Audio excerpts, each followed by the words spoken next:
Solar panel کے import میں اربوں روپے کا کرپشن سکینڈل پر سینٹ کے قائمہ کمیٹی برائے خزانہ کی ذیلی کمیٹی میں بحث ہوئی ہے۔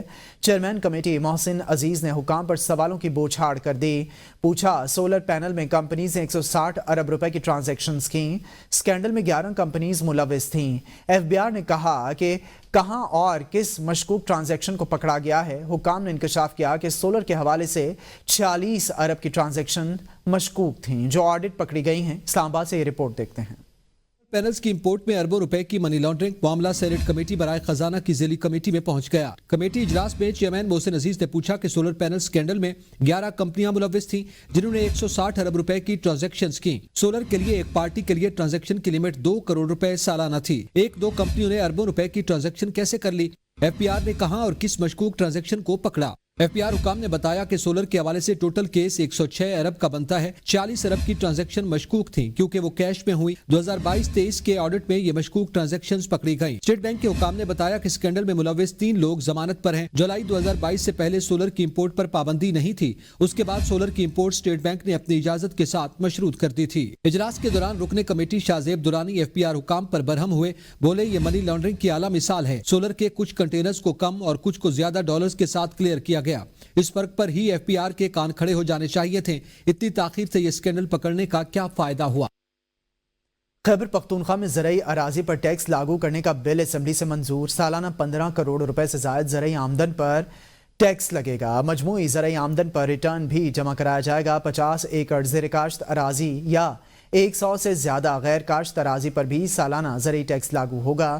نئی قانون سازی کے تحت زرعی اراضی کو 3 زونز میں تقسیم کیا گیا ہے۔ زون 1 میں 12.5 ایکڑ سے 25 ایکڑ سے زائد اراضی پر فی ایکڑ 1200 روپے ٹیکس عائد ہوگا۔ زون 2 میں 12.5 ایکڑ سے 25 ایکڑ اراضی فی ایکڑ 900 روپے ٹیکس عائد ہوگا۔ زون 3 میں 12.5 سے 25 ایکڑ اراضی پر 500 روپے فی ایکڑ کے حساب سے ٹیکس عائد ہوگا۔ نئی قانون سازی میں کارپوریٹ فارمنگ کو ٹیکس کے دائرہ کار میں لایا جائے گا۔ اسمال کمپنی پر سالانہ زرعی آمدن پر 20% اور بڑی کمپنی پر 29% زرعی ٹیکس عائد کیا جائے گا۔ وزیر خزانہ محمد اورنگزیب کی زیر صدارت کابینہ کی رائٹ سائزنگ کمیٹی کا اجلاس میں وزارتوں اور ڈویژنز کے رائٹ سائزنگ کے عمل کا جائزہ لیا گیا۔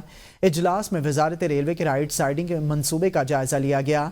بریفنگ میں بتایا گیا کہ 29 وزارتوں اور ایک آئینی ادارے نے 11,887 پوسٹیں ختم کی ہیں۔ ان وزارتوں میں 4,660 ڈائننگ پوسٹوں کی بھی تصدیق ہوئی ہے، جبکہ اجلاس کو بریفنگ میں بتایا گیا ہے کہ وزارت ریلوے میں 95,859 منظور شدہ آسامیوں میں سے 17,000 پہلے ہی ختم کی جا چکی ہیں۔ 5,695 آسامیوں کے خاتمے کا عمل جاری ہے۔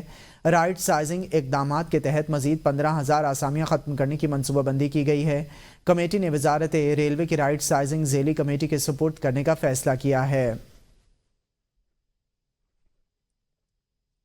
قومی اسمبلی قائمہ کمیٹی خزانہ کی ذیلی کمیٹی کا اجلاس نان فائلرز کی جائیداد کی خریداری پر پابندی پر غور۔ چیئرمین ایف بی آر کہتے ہیں کہ ٹیکس قوانین ترمیمی بل سے صرف 2.5% افراد متاثر ہوں گے۔ چیئرمین ایف بی آر نے اجلاس کو بتایا کہ ٹیکس قوانین ترمیمی بل کے تحت آن لائن ڈکلیریشن جمع کرائی جا سکتی ہے۔ ایپ تیار کیا جا رہا ہے۔ جائیداد کی خریداری سے 1 گھنٹہ قبل ڈکلیریشن جمع کرایا جا سکتا ہے۔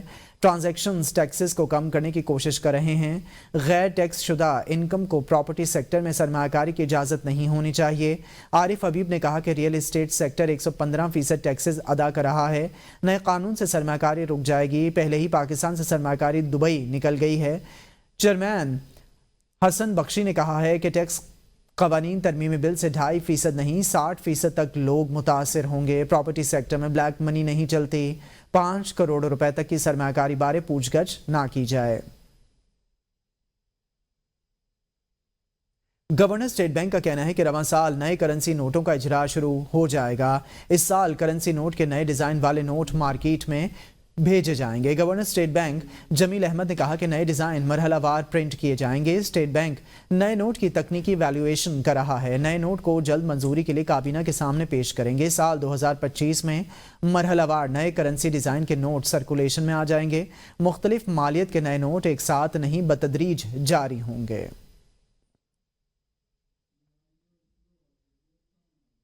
پیکا ایکٹ کی منظوری، سینٹ اجلاس کے دوران تحریک انصاف اور صحافیوں کا احتجاج، ایوان سے واک آؤٹ، سینٹ اجلاس شور شرابے کی نظر ہو گیا۔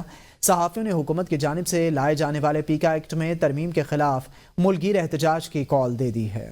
سینٹ کمیٹی سے پیکا act ترمیمی bill Manzoor, P T I اور صحافی برادری کی سخت مخالفت، سینٹ اجلاس میں احتجاج، شور شرابہ، پی ٹی آئی سینیٹرز اپنی نشستوں پر کھڑے ہو گئے، ڈیسک بجانا شروع کر دیا، پیکا ایکٹ نامنظور کی نعرے بازی کی، شور شرابے میں ایوان سے واک آؤٹ کیا۔ وفاقی وزیر قانون اعظم نذیر تارڑ نے کہا، پیکا ترمیمی بل تو ایجنڈے پر ہے، تو ایجنڈے پر ہی نہیں، جب بل آئے گا تو اس پر بات کی جائے گی۔ پاکستان کی جو اکنامک ویل بینگ کی بات ہو، وہاں پہ ہمیں کوئی بھی فلور پہ بات کرنے سے پہلے اس کی تحقیق ضرور کرنی چاہیے۔ تحریک انصاف نے پیکا ایکٹ عدالت میں چیلنج کرنے کا اعلان کر دیا۔ بیرسٹر گوہر نے کہا، پیکا ایکٹ کے تحت جس کو بھی چاہے فیک نیوز کے زمرے میں اٹھا لیں گے۔ اسد کیسر بولے، پیکا ایکٹ کے خلاف ملکگیر تحریک چلائیں گے۔ ان قوانین کے آڑ میں لوگوں کے پاس جو بھی آواز پہنچتی ہے، آپ اس کو دبانے کی کوشش کر رہے ہیں۔ ہم امید کرتے ہیں کہ اگر یہ لا پاس بھی ہو جائے اور یہ ان کو چیلنج کرے تو عدلیہ سے بھی یہ امید ہے انشاءاللہ تعالیٰ کہ یہ سیٹ اسائیڈ ہوگا۔ بنیادی طور پر جو قوانین لے کے آ رہے ہیں یہ ماشاء اللہ پلس ہے،